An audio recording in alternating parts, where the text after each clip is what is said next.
Happy Monday, ladies and gentlemen. Before I start today's show, I got a couple things that I want to let you guys know about. I talked to my friends over at BMG Records. They're doing kind of an offshoot of the Everyday Rocks box set. If you just wanted to get certain copies of the albums, the picture disc, the beautiful artwork that's been restored, I can tell you, if you haven't seen my unboxing video for the Everyday Rocks box set, these picture discs are amazing. They're really thick. They're just fantastic quality. The graphic reproduction, absolutely incredible.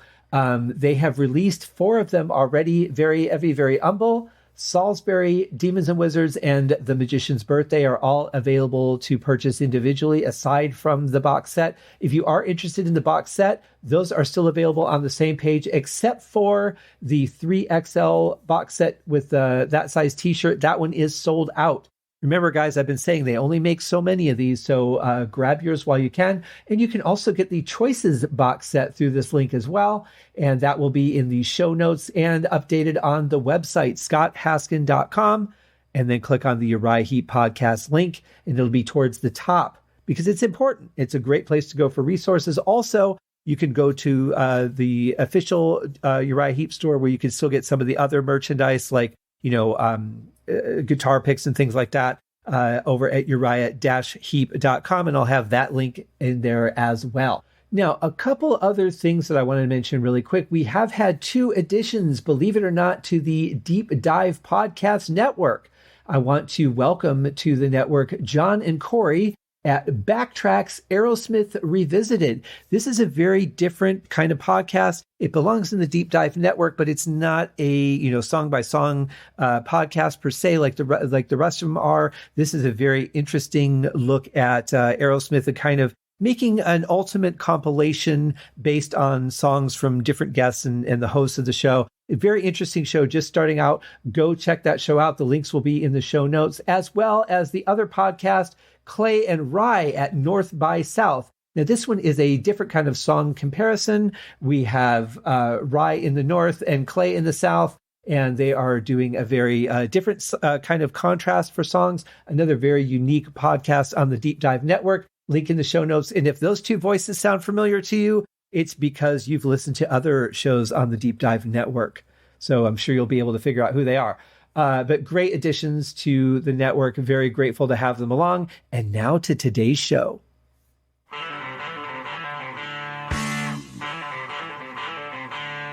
Welcome to Uriah Heep, the Magician's Podcast. I'll be covering every studio song the band has recorded and every bonus track that I can find. Each week, we'll go over a new song from the beginning to where they are currently, and as they keep adding albums, I'll keep adding shows. Let the deep dive party begin. In the magic garden, some were singing, some were dancing. Hello and welcome to another episode of Uriah Heep, the Magician's Podcast. I am your host, Scott Haskin, here to bring you some audio delight via Uriah Heep. And today we've got another song we're covering from the 10 Miles High Unreleased album. This song is called Let It Ride. But first, got a couple of people to thank. I want to thank my patrons, the wonderful people who donate to the show every month, and I greatly appreciate those who do. At the $5 Easy Living tier, we have Kenny Wymore and Brad D. At the $3 The Wizard tier, we have Peter Voss, Frank Teelgard Mortensen, and William Rose. And at the $1 Traveler in Time tier, the last pump of hand soap you just can't get out of the container, Airtight Gravesite. Thank each and every one of you. And thanks to each of you who share the show, who let people know that the show exists. It definitely helps spread the word. It helps people find, enjoyment in music that they might not know about. So that being said, there's a couple other people I want to thank. My graphic artist, Scott Lazinski, Audionamics, who provide the instant dialogue cleaner that makes the podcast sound so good, and Dave White, the Uriah Heep director of social media, who helps share the word of the show on Twitter, on Facebook. He has the Uriah-Heep.com website and the Mick-Box.net website. Check him out. Lots and lots of pages of great information. Also, my brothers at the Deep Dive Podcast Network, Nate and John at the Deep Purple Podcast, The Simple Man at Skinnerd Reconsidered, Terry T-Bone Mathley at T-Bone's Prime Cuts on the Other Side, Rye at Sabbath Bloody Podcast, Paul, Joe, and David at the In the Lap of the Pods Podcast, Andy and Matt at Hawk Binge, Eric and Jonathan at Maiden A to Z Pod, Daniel and Josh at Diary of the Madmen, the ultimate Aussie podcast, Ben and Sam at Universally Speaking, the Red Hot Chili Peppers Podcast, George and Tom at the Metal Gods Podcast, and Matt and Corey at the And the Podcast Will Rock. Also, don't want to forget about my buddy Brandon over at Metallicast and Allegra at GottaHear'Em.com, which is a fantastic website if you're interested in the touring histories of bands like Emerson, Lake and Palmer, and Deep Purple. And last but not least, Ace on Music on Stitcher and on YouTube. It's Ace the Music Man. Great, great shows, each and every one of them. Now let's get into today's episode. We're talking about the song Let It Ride by Uriah Heep.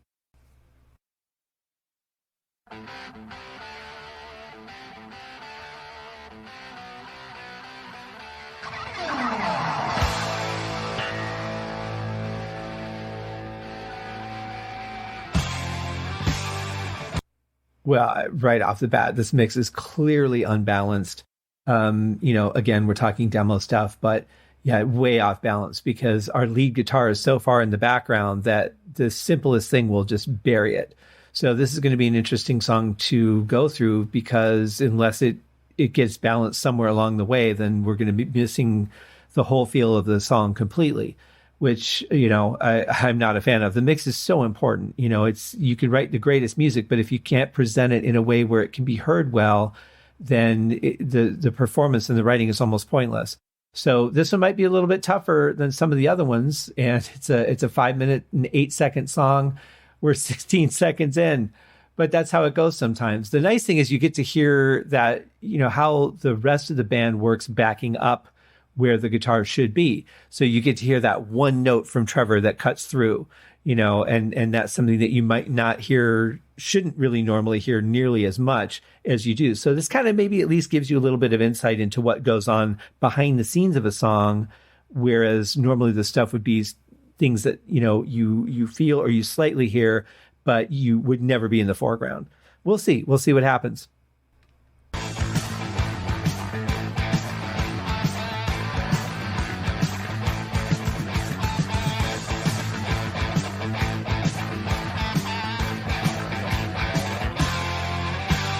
So the good news is that we at least have an audible rhythm guitar track. That gives us at least the foundation of the song. We can hear the drums and the bass, and that gives us at least the basic structure. That's what we have to go with. So we're going to go with it.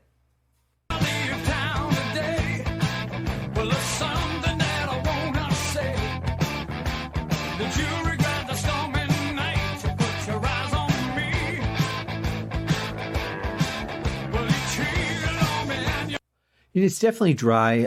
It's missing some reverb and stuff here. The bass sounds, this is one thing that's kind of good, is that we get to hear things that we don't normally hear. So the bass sound is like really low and raw here. I like that. It shows what the unpolished version is, how it's recorded and the difference between that and the final polished version. That's pretty interesting though. The bass sound I find fascinating on this one.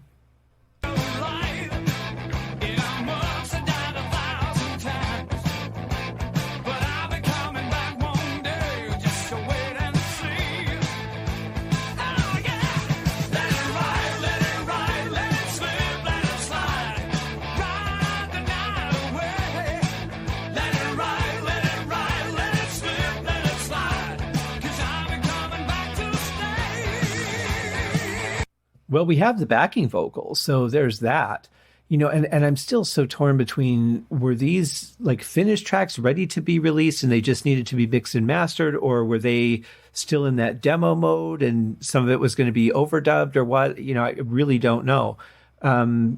Such a mystery, this album. But, I've talked a lot about IDC by Audionamics and how I use that on the podcast. But they have another product out that, this is the one I would be tempted to really use it on, except without there being that lead track there, we wouldn't be able to get it back. It's just too distant. But they have what's called extract stems, which is an audio separator. And they've been able to take songs like this and be able to then separate out things and remix a lot of it and make them sound so much better.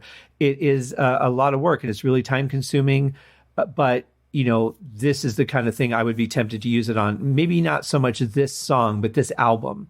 If there was no way to get a hold of the master tapes or something, I'd probably want to do this as a project with them, because they've got the expertise that I don't. I've worked with it, and it's not hard to use, but it can be a very painstaking process to really flesh out some of those, sounds that are in the background, like, say, this lead guitar.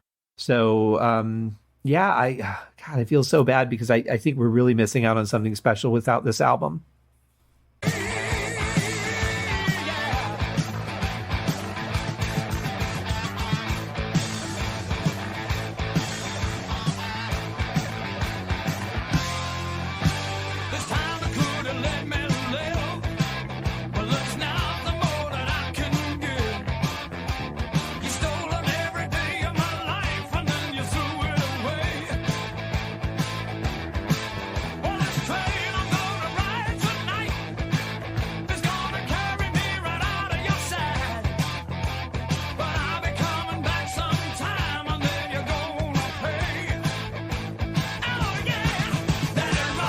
I can't believe I'm just noticing this now. I was so fixated on the guitar situations. There's no organ either.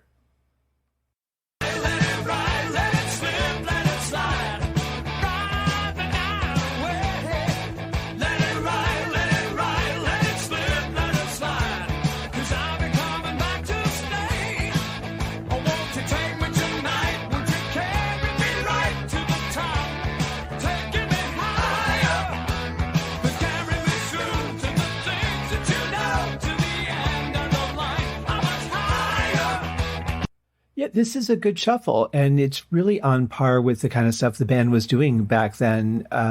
It doesn't stand out to me as an odd track by any means, other than, the mixed stuff that we've talked about. But just what we're given here to listen to, it really feels on par with other songs during this era. So it feels like a very naturally written song.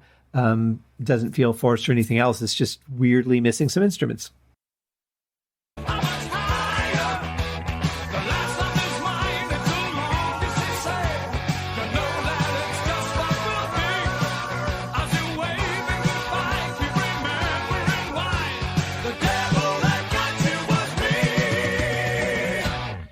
I love everything about that. I love the power in the vocals. I love the pitches. I love the drums behind it. Very powerful and great words.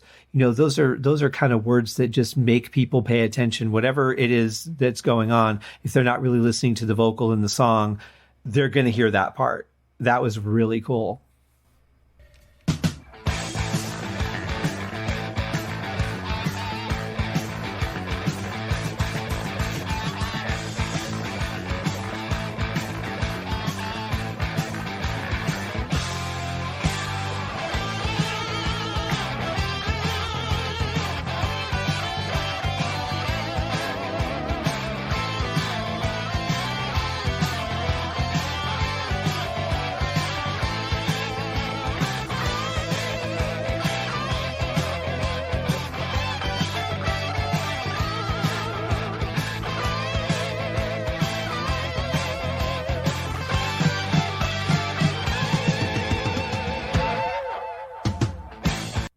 Okay, so now we got some guitars back. That was nice to hear. Good playing too, really tight between the two guitars. Really loved what they were playing. It fit the song very well. Not a solo per se, as just kind of a, like a vocal replacement during that section, but very melodic. Really loved that, actually. It was kind of strange coming out of it back into the beat of the song again. I'm going to rewind just a little bit and play that part through for you. But very cool. That was really nice to hear. I didn't think we were going to get that in this version.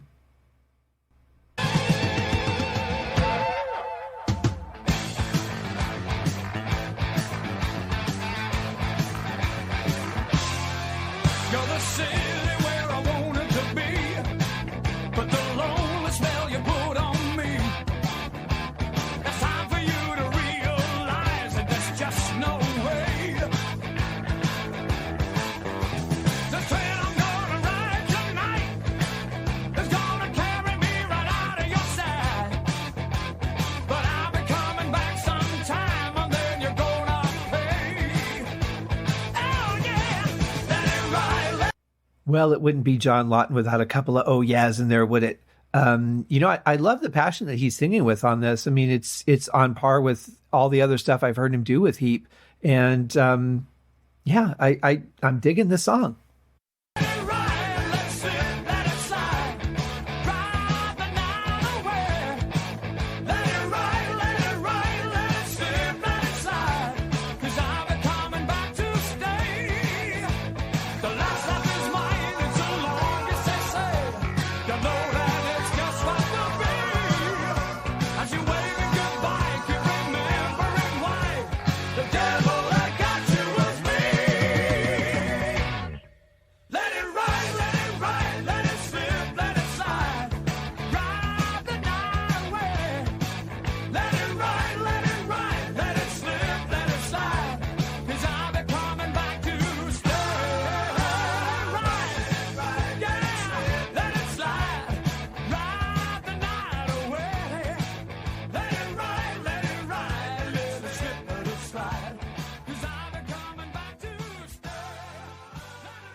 Yeah, I like those little breaks. That was a nice addition.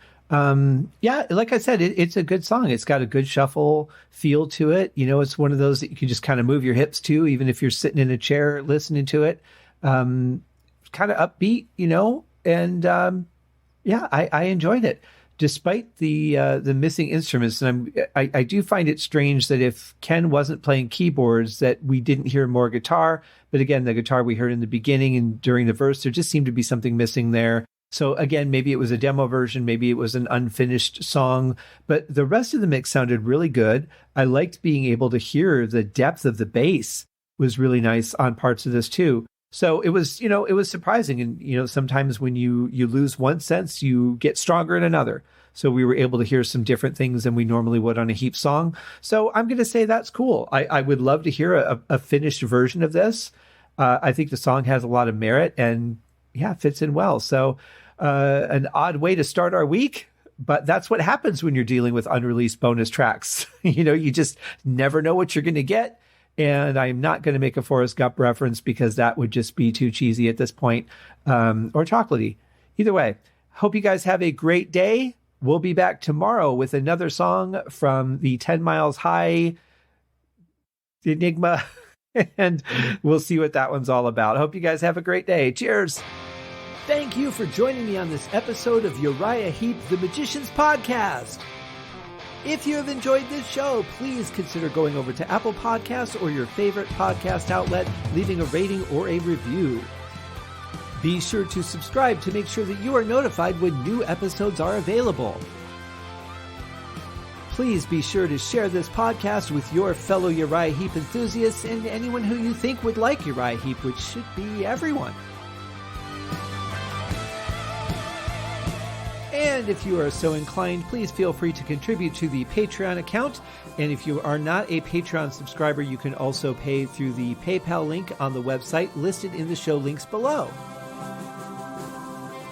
I would also like to thank Uriah Heep for their very generous support of the show, and thank you guys for listening. We'll see you in the next episode.